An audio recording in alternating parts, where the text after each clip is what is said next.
it's time for Coffee and Conversation with Jennifer, Simplicity Coach.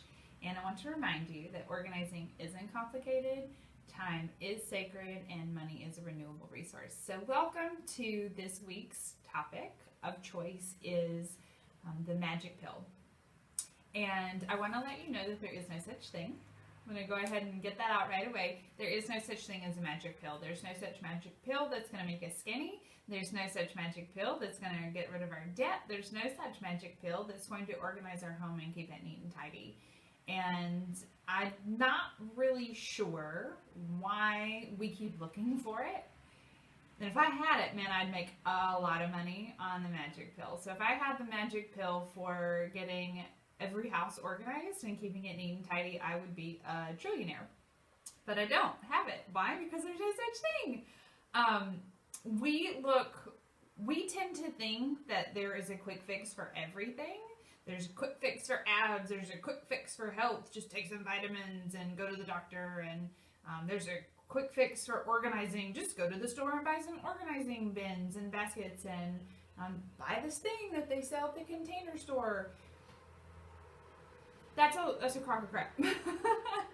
It's all marketing and it's all just sleuth tactics. And I majored in marketing and I'm okay. I'll call it what it is. I'll call a spade.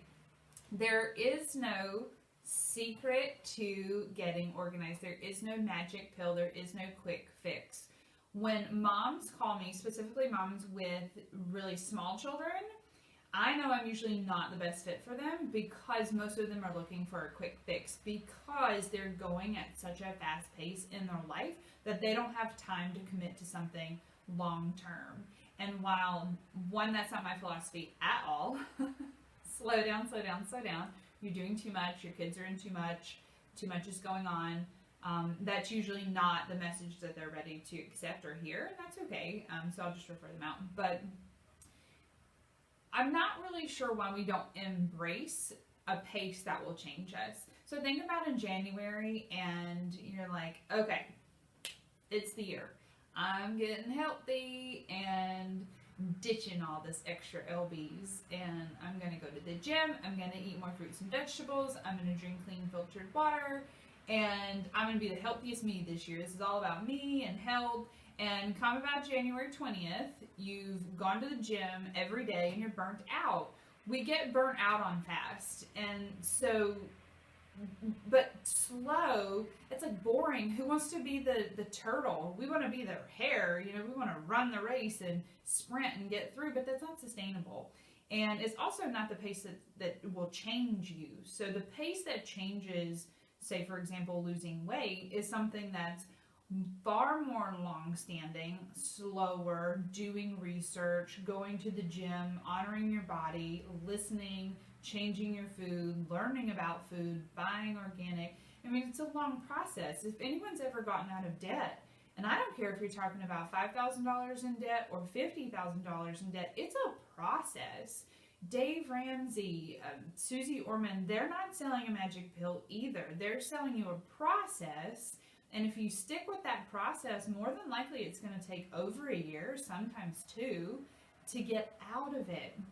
So why is it that we think organizing is different? Why do we think that the Real Simple magazine cover spreads, the Container Store, the organizing aisle at Target, or the organizing aisle at Home Depot is where the answer is? I'm not sure.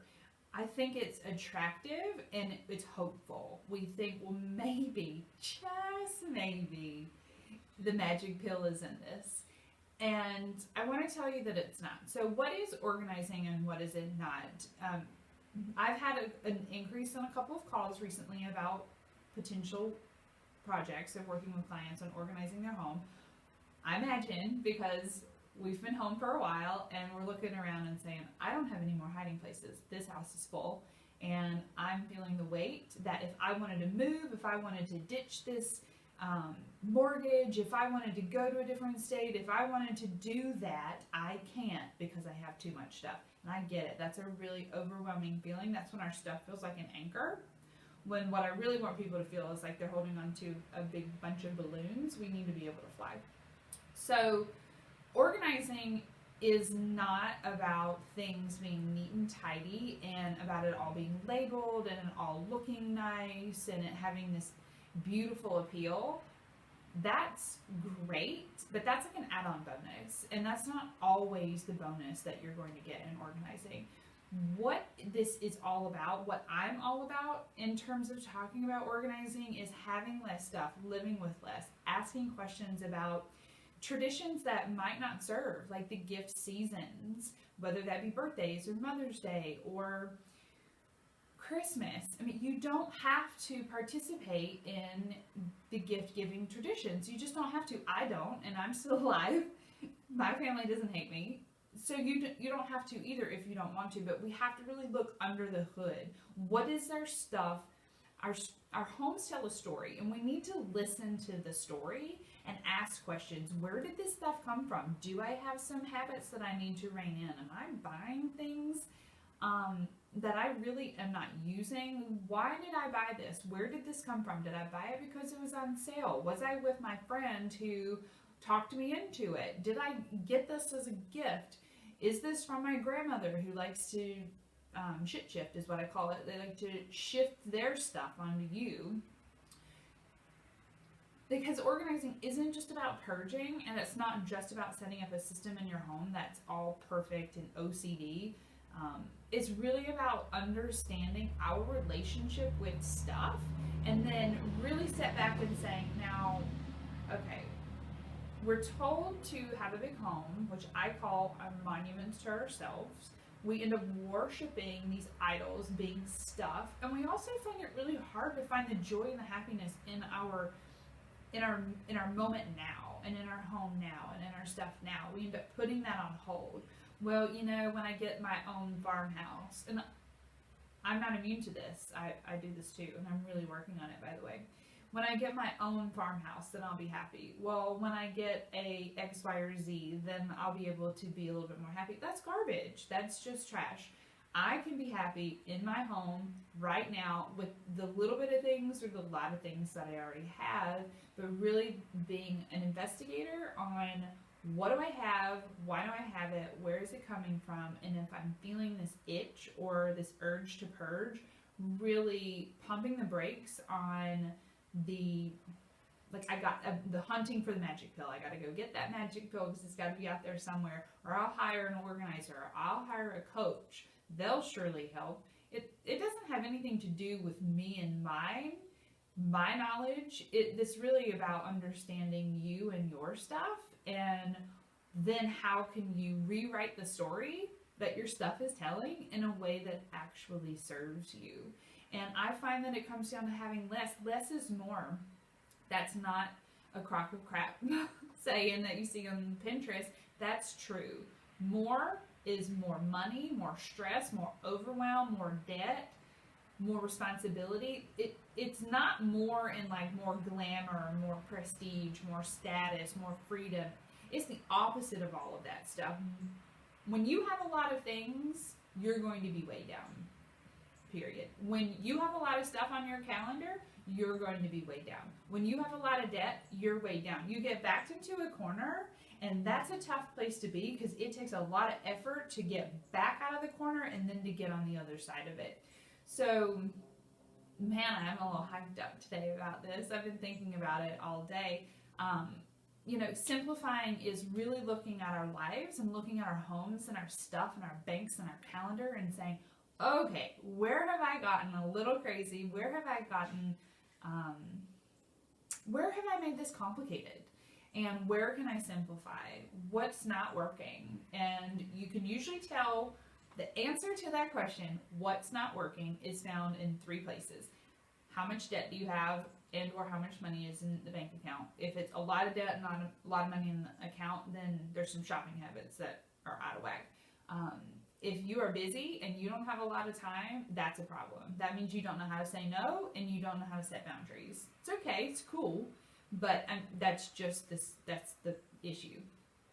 The other aspect is if you have a lot of stuff and not a lot of space, then it's time to really rethink and look at what's going on. So you really need to, you have 2 choices. You can fight for the excuse, or you can fight for the solution. And whenever I'm organizing with clients, I get a lot of pushback. That cost me a lot of money. That came from my grandma. That came from my aunt. That belonged to my so-and-so. That was a gift. This is worth a lot of money. Let me tell you about this. Truth is, I don't care about any of that stuff. I don't care about the meaning. All that is an excuse. It's the story. Just like I said, your stuff is telling you a story, and you're telling it to me if we're organizing. But what you're doing is you're fighting for the story, and you're not fighting for the solution. The fact is you have to make a decision. Do I want to keep this? Yes or no? And it's not the donating and the purging that's necessarily hard. It's the decision to let it go is the hard part. After you make the decision and drop the stuff off, it's pretty simple after that. In fact, it feels really great. There's nothing better than walking away from or driving away from the Goodwill or the Salvation Army with an empty car, and I showed up with a full car. And just like, bye stuff. I don't want to see you again, and I don't want any more of it. And then from there, there's a lot of lessons to be learned in that decision-making process. And if you don't tune into the lesson, you'll miss it, and you'll miss it fast, and then the stuff will fill back up again. And you'll say, well, this organizing doesn't work. Yes, it does. It's the purging and the letting go is just part of the process. But you have to really start to look at, where is this coming from? Changing habits, having difficult conversations with people around, say, Christmas. Hey guys, I'm not going to participate in the White Elephant Exchange this year. And I'm here to tell you that you're going to get some funny looks, and you're going to get a whole bunch of, oh, but why not? Come on, it's really fun. And you'll get through it in one season, and then next year they're like, oh yeah, here comes Jennifer, the no present girl. They'll be having a house full of cheap junk, and you'll have a lot of space. So it's a win-win. But I just want to let you know that there is no magic pill, and I'm not interested in talking about it. I'm not interested in fake organizing. I'm not interested in putting a really pretty picture of what organizing can be or should be.